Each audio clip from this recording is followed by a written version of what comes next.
आप सभी को प्रभु यीशु मसीह के मधुर और मीठे नाम में जय मसीह की। आज हम एक ऐसी बात की चर्चा करने वाले हैं जो एक अद्भुत गवाही है बाइबल में, और वो गवाही मेरे जीवन से भी बहुत ज़्यादा जुड़ी हुई है, मेरे परिवार के जीवन से बहुत ज़्यादा जुड़ी हुई है। तो वचन में जाने से पहले आइए हम आंखें बंद करें और प्रार्थना करें। सामर्थी परमेश्वर पिता, आपका धन्यवाद करते हैं प्रभु जी, आपने हम सबको संभाला है पिता परमेश्वर। तमाम प्रकार की मुसीबतों तकलीफ़ों से संभाल कर प्रभु जी ये एक नया दिन दिया पिता परमेश्वर, ताकि इस दिन में प्रभु जी हम अपने जीवन को प्रभु जी हमारी इच्छा नहीं बल्कि आपकी इच्छा के अनुसार इस जीवन को चला सके प्रभु जी, और उन ऊंचाइयों तक पहुँचे प्रभु जी जो आपने हम सब के लिए रखी हुई है। पिता परमेश्वर, आपके वचन को समझने में हमारी सहायता करें, मांगते यीशु मसीह के नाम से, आमीन। तो आज हम बात करेंगे एक ऐसी वास्तविक घटना जो मेरे जीवन में घटी हुई है। मेरे जीवन में क्या घटना घटी है तो मैं आपको बता दूं कि आपने YouTube पर बहुत सारे लोगों ने हमारे परिवार की गवाही को सुना है। बहुत सारे लोगों ने, यानी कि हजारों लोगों ने सुन रखा है YouTube पर। और अगर आपने नहीं देखा तो आप ज़रूर से जा कर के देखिएगा कि जब मेरी वाइफ को, मुक्ता वारिया को, जब कैंसर हो गया था 2021-22 की बात बता रहा हूँ, और कैंसर स्टेज 4 में था, और उस स्थिति से निकल करके हमारी अगले 6 महीनों में रिपोर्ट नॉर्मल हुई थी। तो ये ऐसा कैसे हो पाया? क्योंकि कैंसर स्टेज 4 में 6 महीने के अंदर रिपोर्ट नॉर्मल हो जाना बहुत बड़ा चमत्कार, या चमत्कार किसी भी प्रकार के चमत्कार से कम नहीं है। तो ये मनुष्य के हाथ में नहीं है, चाहे आप कितनी ही दवाइयाँ ले लो, मनुष्य के हाथ में नहीं है। लेकिन ये काम केवल एक ही कर सकता है, वो है हमारा जीवित परमेश्वर पिता। तो आज हम बात करने वाले हैं उस हमारे जीवन की वास्तविक घटना, लेकिन उससे पहले हम बाइबल की एक घटना को समझेंगे, क्योंकि वो घटना हमारे जीवन के विश्वास को बढ़ा देगी। तो आइए मेरे साथ में वचन को खोल लीजिएगा। मरकुस उसका 5वां अध्याय, मरकुस उसका 5वां अध्याय, आयत हम लोग यहाँ पर पढ़ेंगे आयत 25 से लेकर के ऑलमोस्ट ये मान के चलो कि आयत 34 तक। वापस से रिपीट कर रहा हूँ, मरकुस उसका 5वां अध्याय आयत 25 से लेकर के 34 तक। हम समझेंगे कि ये वचन हमें क्या सिखा रहा है, और ये वचन हमारे विश्वास को कितना बढ़ा देगा। ठीक है, चलिएगा तो देखते हैं। यहाँ 25वें आयत में लिखा हुआ है, एक स्त्री थी जिसको 12 वर्ष से लहू बहने का रोग था। यहाँ पर एक महिला का जिक्र होता है जिसको लहू बहने का रोग था। लहू बहने का मतलब है कि यहाँ पर बात को हम लोग डायरेक्टली बात करें तो जब महिलाओं को पीरियड्स होते हैं तो ऑलमोस्ट 3 से 4 दिन रहते हैं, है ना। और ये प्राकृतिक घटना है, और ये हमारे मनुष्य के जीवन को या मनुष्य के पीढ़ियों को, वंश को आगे बढ़ाने के लिए बहुत आवश्यक है और ज़रूरी भी है ना। लेकिन वो 3 से 4 दिन तक रहता है। लेकिन बाइबल में ऐसा बताया कि एक स्त्री थी जिसको 12 वर्ष से लहू बहने का रोग था। अब समझ सकते हो कि 12 साल से अगर ऐसी प्रॉब्लम है तो इसका मतलब उसका शरीर कितना कमज़ोर हो गया होगा। दूसरा, उसने अलग अलग डॉक्टर, वैद्य, है ना, अलग अलग लोगों को दिखाया होगा, तो उसका पैसा, धन संपत्ति जो होगी वो भी बहुत बर्बाद हो गई होगी। हम ये नहीं कहेंगे ख़त्म हो गई होगी, लेकिन बहुत ज़्यादा बर्बाद हो गई होगी, ज़्यादा पैसा बहुत ज़्यादा लगा हो, क्योंकि 12 साल कोई छोटा समय नहीं होता है। कोशिश करी होगी, और वचन में लिखा हुआ है ना। यहाँ देखेंगे उसने 26 वचन में लिखा हुआ है, उसने बहुत वैद्यों से बड़ा दुख उठाया, बहुत सारे वैद्य, डॉक्टर, और उन सब से उसने क्या था, बड़ा दुख उठाया, और अपना सब माल व्यय करने पर भी उसे कुछ भी लाभ न हुआ था, परंतु और भी रोगी हो गई थी। वो कह रहा है, बाइबल बता रही है कि उसने पैसा लगाते लगाते लगाते बहुत पैसा खर्च कर दिया, लेकिन उसको तब भी कोई फायदा, कोई लाभ नहीं हो पाया। तो ऐसे ही हम लोग भी अपने जीवन में कभी कभी अनजाने में या नहीं पता होने की वजह से अलग अलग जगह डॉक्टरों को दिखाते हैं, डॉक्टरों को नहीं दिखा तो कहीं साधुओं को दिखाते हैं, कहीं बाबाओं को दिखाते हैं, है ना। अलग अलग लोगों से मिलते रहते हैं। इवन हम लोग बहुत तांत्रिकों तक भी पहुंच जाते हैं। हम मनुष्य हैं, हम बहुत छोटे मन के लोग हैं, तो बहुत जल्दी घबरा जाते हैं और यह सामान्य सी बात है और हम ऐसा करते हैं, है ना। बहुत सारे लोगों की घटना आपको देखने को मिल जाएगी अपने अड़ोस पड़ोस में, ऐसी बातें हमको नजर आएगी। तो उसने भी किया, है ना, उसने भी वैद्यों को दिखाया, लेकिन उसको कोई फायदा नहीं हुआ। फिर आगे वचन कहता है, वह यीशु की चर्चा सुनकर भीड़ में उसके पीछे से आई और उसको वस्त्र छू लिया।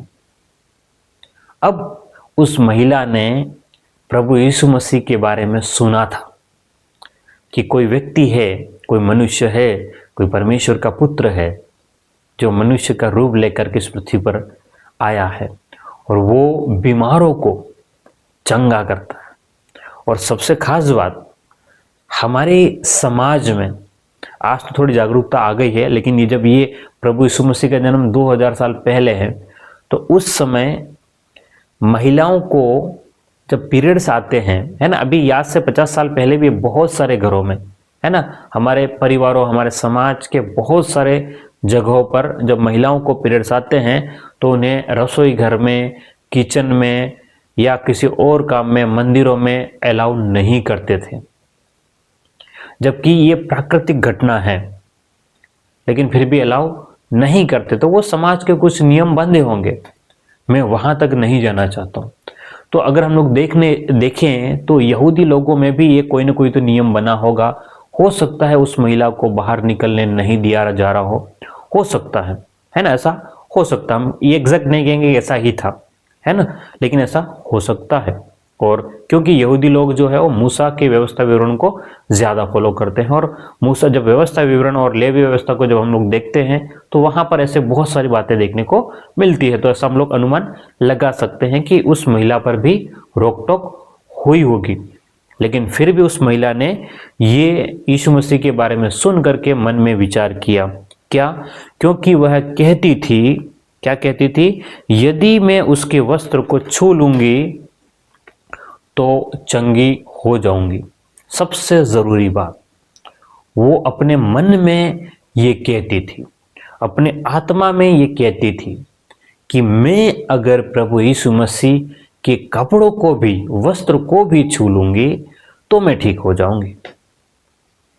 आज हम बहुत सारे लोग अलग अलग प्रकार की बीमारियों से पीड़ित है, शारीरिक बीमारियों से पीड़ित है, मेंटल प्रॉब्लम से पीड़ित है। क्या हम हमारे मन में इस बात को बोलते हैं कि हम प्रभु यीशु मसीह से प्रार्थना करेंगे तो ठीक हो जाएंगे, हम प्रभु यीशु मसीह पर भरोसा करेंगे तो ठीक हो जाएंगे? क्या हम ऐसा बोलते हैं? और अगर हम नहीं बोलते हैं तो इस महिला से हमें सीखने की आवश्यकता है। इस महिला से हमें क्या करने की आवश्यकता है? सीखने की आवश्यकता है कि ये क्या बोल रही महिला, देखो ध्यान से। क्योंकि वह कहती थी, अंगीकार करती थी कि यदि मैं उसके वस्त्र ही को छू लूंगी तो चंगी हो जाऊंगी। हमें भी इस बात का अंगीकार करना होगा, हमें भी इस बात को मानना होगा, इस बात को अपने मुंह से, अपनी आत्मा से बोलना होगा कि अगर हम प्रभु यीशु मसीह से प्रार्थना करेंगे तो निश्चित रूप से प्रभु यीशु मसीह हमारी प्रॉब्लम को खत्म करेगा और हमें चंगाई देगा। मैं आपको इसलिए बता रहा हूं ये बात क्योंकि जब मेरी वाइफ को कैंसर पता चला था 2021 में, अक्टूबर से दिसंबर तक की बात है, तो हम बहुत डर गए थे और उम्मीद भी, मतलब मैंने जब पहली बार सुना तो हमने उम्मीद खो दिया था। और मैं आपको लिटरली बता रहा हूं कि मैंने प्रभु यीशु मसीह पर इतना भरोसा नहीं किया था शुरुआत में। मैं शुरुआत में बता रहा हूं कि शुरुआत में मुझे इतना भरोसा नहीं था। मुझे लगता था कि मैं डॉक्टरों को दिखाऊंगा, एक नॉर्मल सी बात है और ठीक हो जाएगी। मैं जन्म से ही प्रभु यीशु मसीह को मानने वाला व्यक्ति हूं, लेकिन मेरा भरोसा उतना मजबूत नहीं था। मेरे परिवार का भरोसा उतना मजबूत नहीं था। तो जब हमें पता चला, जिस दिन कीमो टेस्ट है ना, कीमो नहीं, हम लोग बोलते हैं पेट सिटी स्कैन, कैंसर में एक जांच होती है फुल बॉडी की जो स्कैन होता है उसको बोलते हैं पेट सिटी स्कैन। जिस दिन पेट सिटी स्कैन था पहली बार, तो उस वक्त हमें वहाँ पर हॉस्पिटल में एक नर्स, लेडी नर्स मिली थी, एक महिला नर्स मिली थी। और वो जो है वो पेट सिटी स्कैन मशीन में जाने से पहले इसमें हमारे शरीर में रेडियो एक्टिव जो होता है सुई, रेडियो एक्टिव है ना, इसको हिंदी में क्या कहेंगे आइडिया नहीं है, लेकिन रेडियो एक्टिव मतलब जो इंजेक्शन लगता है मशीन में ले जाने से पहले, तो वो मशीन में ले जाने से पहले जब इंजेक्शन लगा रही थी तो वो गीत गा रही थी।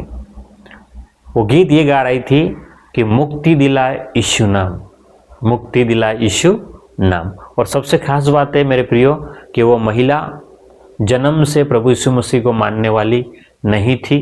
वो हमारे समाज में एक कहते हैं ना कि एक ऊंची कहते हैं, मैं नाम नहीं लूंगा मैं किसी भी समाज का, लेकिन हम लोग आज भी समाज में ऊंच नीच की जो परंपराएं बहुत सारी जगह पर बनी हुई है। तो हम लोग आज जिसको हम लोग जनरल वर्ग मानते हैं, जनरल वर्ग में बहुत सारी जातियां आ जाती है। तो बस मैं आपको इतना बताऊंगा कि वो जनरल वर्ग की महिला थी जिसने प्रभु यीशु मसीह पर भरोसा किया था। और जब उसने प्रभु यीशु मसीह पर, क्योंकि मैं ये नहीं चाहता हूं कि उसका परिवार में या कोई अड़ोसी पड़ोसी अगर उसको किसी भी प्रकार से परेशान करे, इसलिए मैं उनका नाम बताना नहीं चाहता हूं। बाकी हमने हमारी गवाही में बता रखा, आप जरूर देखिएगा। तो जब वो महिला या उस नर्स ने जब ये गीत गाया कि मुक्ति दिलाए यीशु नाम, तब हमारे दिमाग में, मेरे दिमाग में सडनली क्लिक हुआ कि ये नर्स क्या गा रही है, ये नर्स क्या गा रही है। क्योंकि ये गीत तो हमने बचपन से सुन रखा, लेकिन कभी महसूस नहीं किया था, कभी अंदर से फील नहीं किया था कि क्या सच में मुक्ति, इन रोगों से मुक्ति प्रभु यीशु मसीह दिला सकते हैं। और जब वो गीत सुना तो हमारे अंदर विश्वास जाग गया और फिर हमारे मन में क्लिक हुआ कि बस हमें रास्ता मिल गया है।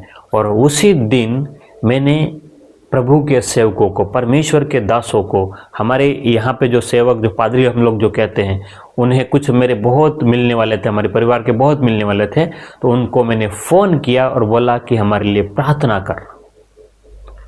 और जब उन लोगों ने प्रार्थना करी और साथ ही साथ हमने खुद ने, हम हस्बैंड वाइफ दोनों ने एक कमरे में रह करके बहुत प्रार्थनाएं करी, बहुत प्रार्थनाएं करी। बस हम 24 घंटों उसी प्रार्थनाओं में लगे रहते थे और हमें विश्वास था कि प्रभु यीशु मसीह इस प्रॉब्लम से हमें बाहर निकालेगा। दवाइयाँ चल रही थी, दवाइयाँ किसके नहीं चलती। कैंसर के इलाज में हर व्यक्ति दवाई करवाता है, लेकिन ठीक कितने होते हैं ये ज़रूरी है। लेकिन मैं आपको बता रहा हूँ कि हमारी गवाही अद्भुत है। और उसके बाद में अगले 6 महीनों में रिपोर्ट नॉर्मल हुई और अब हम हर साल रिपोर्ट करवाते हैं, अभी भी करवाते हैं, हर साल रिपोर्ट नॉर्मल ही प्राप्त होती है। तो मैं परमेश्वर का धन्यवाद कहता हूँ। आपको इस बात से मैं आपको मोटिवेट करना चाहता हूँ कि जिस प्रकार से इस बाइबल की घटना में उस 12 साल से लहू बहने वाली महिला को विश्वास था, क्या विश्वास था कि अगर मैं प्रभु यीशु मसीह के वस्त्रों को छू लूँगी तो ठीक हो जाऊंगी। कैसा विश्वास आपको, मुझे, हम सबको रखने की आवश्यकता है। हमारी कैसी भी बीमारी हो, मैं आपको बता रहा हूँ कि जब कैंसर स्टेज 4 का मतलब होता है कि इंसान 3 महीने, 2 महीने, 3 महीने, 4 महीने जिंदा रहता है ना, ज़्यादा नहीं बच पाता है, लेकिन सब चीज़ें नॉर्मल हो गई। तो हमारे लिए बहुत बड़ी गवाही है ये हमारे जीवन में। और वहीं से हमने ये सेवकाई शुरू करी है ना। और कुछ नहीं, क्योंकि हम लोग दोनों हस्बैंड वाइफ दोनों ही टीचर हैं, हम दोनों ही पढ़ाते हैं, है ना। तो हमारा काम ऑफिशियली काम जो है, प्रोफेशनल काम जो हमारा पढ़ाना है। लेकिन अब हमने डिसाइड किया है कि हम जितना हो सके हम प्रभु के सेवकाई जितना कर सकते हैं, हमारे जीवन में जो कुछ बचा है वो करेंगे, क्योंकि हमने वास्तविक प्रभु को महसूस किया है, जिंदा प्रभु को महसूस किया है। तो मैं आपको बताना चाहता हूं कि आप डिमोटिवेट नहीं हो जाएं, आप निराश ना हो, बस आप भरोसा करें जीवित परमेश्वर पर। और खुद से लगातार हम लोग प्रार्थना करेंगे, लेकिन खुद से आप लोग प्रार्थनाएं लगातार लगे रहें, प्रार्थनाओं में लगे रहें, और निश्चित रूप से आपको चंगाई मिलेगी, प्रभु यीशु मसीह के नाम से चंगाई प्राप्त होगी, ऐसा हमारा विश्वास है। देखिएगा आगे वचन में क्या लिखा हुआ, ध्यान से देखिएगा। छू लूंगी, 28 आयत को रिपीट कर रहा हूं, क्योंकि वह कहती थी यदि मैं उसके वस्त्र को छू लूंगी तो चंगी हो जाऊंगी। क्योंकि वो महिला बोलती थी, क्या बोलती थी कि मैं अगर प्रभु यीशु मसीह के वस्त्र को ही छू लूंगी तो भी मैं ठीक हो जाऊंगी। ये भरोसा था उसको, ये भरोसा हमें रखने की आवश्यकता है। और 29 पद में लिखा है, और तुरंत उसका लहू बहना बंद हो गया और उसने अपनी देह में जान लिया कि मैं अब बीमारी से अच्छी हो गई। और जैसे ही महिला ने यीशु मसीह को छुआ, उसके वस्त्रों को छुआ, और वो महिला सडनली क्या हो गई, ठीक हो गई। परमेश्वर जब काम करता है अद्भुत तरीके से काम करता है, बिल्कुल अद्भुत तरीके से, वहां उसको सबूतों की आवश्यकता नहीं होती। और वो महिला ने जैसे ही छुआ ठीक हो गई। लेकिन आगे देखिएगा क्या कह रहा है प्रभु आगे, यीशु ने तुरंत अपने में से जान लिया कि मुझ में से सामर्थ्य निकली है, और भीड़ में से पीछे पूछा मेरे वस्त्र को किसने छुआ।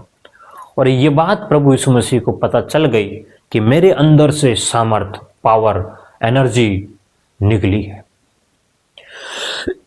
सॉरी, मेरे अंदर से क्या निकली है, एनर्जी निकली है, ताकत निकली है, सामर्थ निकली है।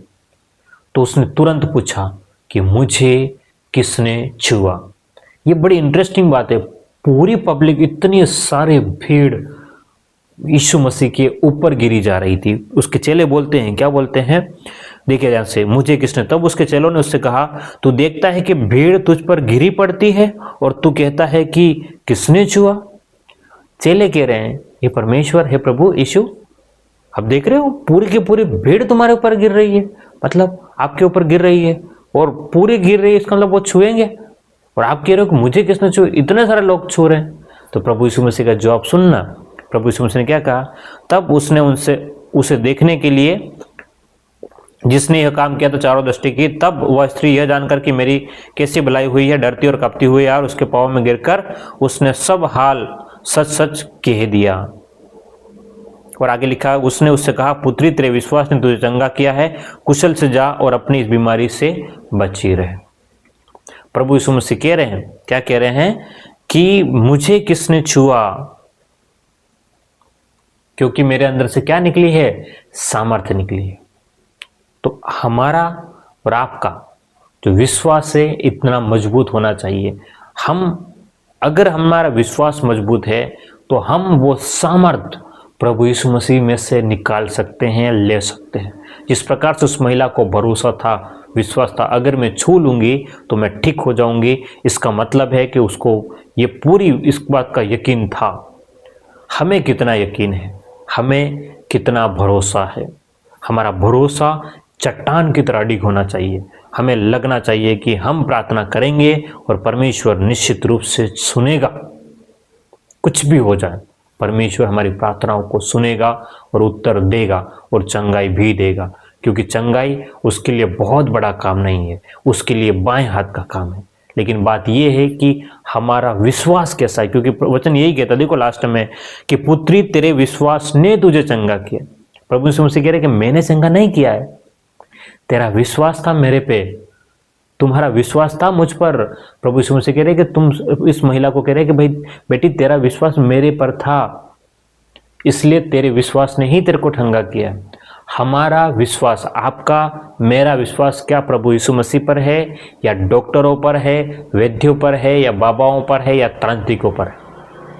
हमें देखने की आवश्यकता है कि हमारा विश्वास किस पर है। हमें दूसरी बातों से हमारे विश्वास को हटा करके केवल हमारे जीवित परमेश्वर प्रभु यीशु मसीह पर करने की आवश्यकता है। और अगर हम विश्वास को प्रभु यीशु मसीह पर कर लेंगे तो मैं इस बात को आपको विश्वास दिलाता हूँ कि आप निश्चित रूप से उस प्रॉब्लम से बाहर निकल आएंगे, क्योंकि प्रभु ने हमारे परिवार को, मेरे परिवार को, मेरे जीवन साथी को अगर प्रॉब्लम से निकाला है तो निश्चित रूप से आपको भी उस प्रॉब्लम से निकालेगा। मैं उम्मीद करता हूं कि वचन आपको समझ में आया होगा और आपके जीवन में विश्वास को और मजबूत किया होगा। हमारे पास में कुछ प्रेयर रिक्वेस्ट आई हुई है, कुछ प्रार्थनाओं के निवेदन आए हुए हैं, तो उनके नाम के साथ में मैं प्रार्थना करना चाहूँगा। उसके पहले मैं आप लोगों से भी कहना चाहूँगा कि जितने लोग इस वचन को देख रहे हैं, आप निश्चित रूप से हमारे नंबर डिटेल्स में मिल जाएंगे। आप वहाँ से हमें व्हाट्सएप के द्वारा मैसेज कर सकते हैं, या फिर आप उस कमेंट में, इस वीडियो के नीचे कमेंट में अपना नाम, अपना जगह और आपको क्या बीमारी है आप लिख करके हमें भेज दीजिएगा। हम निश्चित रूप से आपका नाम लेकर के प्रार्थना करेंगे और हम विश्वास करते हैं कि प्रभु यीशु मसीह इन प्रार्थनाओं को सुनेगा और आपको चंगाई देगा। आइए हम मिल करके प्रार्थना करें। जिन लोगों के प्रार्थना निवेदन हमारे तक पहुंचे हैं, मैं सबसे पहले प्रार्थना करूंगा। एक तो शुभम चौहान साहब के लिए, ये एक हमारे पास में प्रार्थना निवेदन है। एक है सौरभ सिंह, ये है गोंडिया से, और इन दोनों ने लिखा है कि उन्हें वो HIV एड्स से परेशान है, पीड़ित है, बीमार है। हम इनके लिए प्रार्थना करेंगे। साथवी एक नाम है अरविंद एंड्रू करके, अरविंद एंड्रू करके, ज़्यादा जानकारी तो नहीं लिखी है उन्होंने, ये उत्तराखंड से है। इन्हें पाइल्स की प्रॉब्लम है, हम इनके लिए भी प्रार्थना करेंगे। साथ ही एक जस्टिन कॉर्गियस करके हैं, इन्हें लंग्स में कैंसर है, हम इनके लिए भी प्रार्थना करेंगे। और बहन हेमलता यादव करके है, इन्हें भी कैंसर है, हम इनके लिए भी प्रार्थना करेंगे। आइए हम सब इन बातों के लिए, इन नामों पर, मैं यहाँ पर जो नाम लिखे हुए हैं उनके ऊपर हाथ रख करके प्रार्थना कर रहा हूँ। आप सब अपने सिर पर हाथ रखिएगा। निश्चित रूप से परमेश्वर चंगाई देने वाला है और चंगाई देगा। आइए हम प्रार्थना करें। सामर्थी परमेश्वर पिता, एक अद्भुत गवाही आपने मेरे जीवन में रखी है पिता परमेश्वर, और बाइबल में अनेकों अनेक उदाहरण आपने हमें दिए ताकि हमारे विश्वास को हम मजबूत कर सके। प्रभु जी, प्रभु मैं ये सब नाम जो प्रभु जी मैंने अभी लिए हैं पिता परमेश्वर, इन सब नामों के ऊपर प्रभु जी, इन सब शरीरों के ऊपर प्रभु जी, मैं हाथ रख करके प्रभु जी प्रार्थना करता हूँ आपके नाम से। प्रभु जी, हम मनुष्य है पिता परमेश्वर, हम कुछ नहीं कर सकते, लेकिन आप जीवित और सामर्थी परमेश्वर हो, हर एक जन की तकलीफ को देखने वाले जिंदा परमेश्वर हो। आप उन लोगों को छू ले पिता परमेश्वर, ये आपके बेटे बेटियां हैं पिता परमेश्वर, इनकी समस्याओं को प्रभु जी देखिए पिता परमेश्वर। जो लोग HIV एड्स से पीड़ित है पिता परमेश्वर, उन्हें चंगाई दीजिए पिता परमेश्वर। जो कैंसर से पीड़ित है पिता परमेश्वर, जो पाइल्स से पीड़ित है पिता परमेश्वर, जो गठानों से पीड़ित है पिता परमेश्वर, जो माइग्रेन से परेशान है, जो हेडेक से परेशान है पिता परमेश्वर, यस पिता परमेश्वर, तमाम प्रकार की समस्याओं से घिरे हुए पिता परमेश्वर, जो कर्जे में है पिता परमेश्वर, उन सब के लिए हम प्रार्थना करते हैं ईश्वर। अच्छा प्रभु जी, इन सब को प्रभु जी चंगाई दीजिए पिता परमेश्वर, और लोगों को कर्जे से बाहर निकाले पिता परमेश्वर। यस प्रभु जी, इन्हें समझ दीजिए पिता परमेश्वर, बुद्धि दीजिए पिता परमेश्वर, ताकि हम लोग प्रभु जी आपके नाम में आगे बढ़ने वाले बने। मांगते यीशु मसीह के नाम से, आमीन। एक बार फिर से आप सभी को जय मसीह की।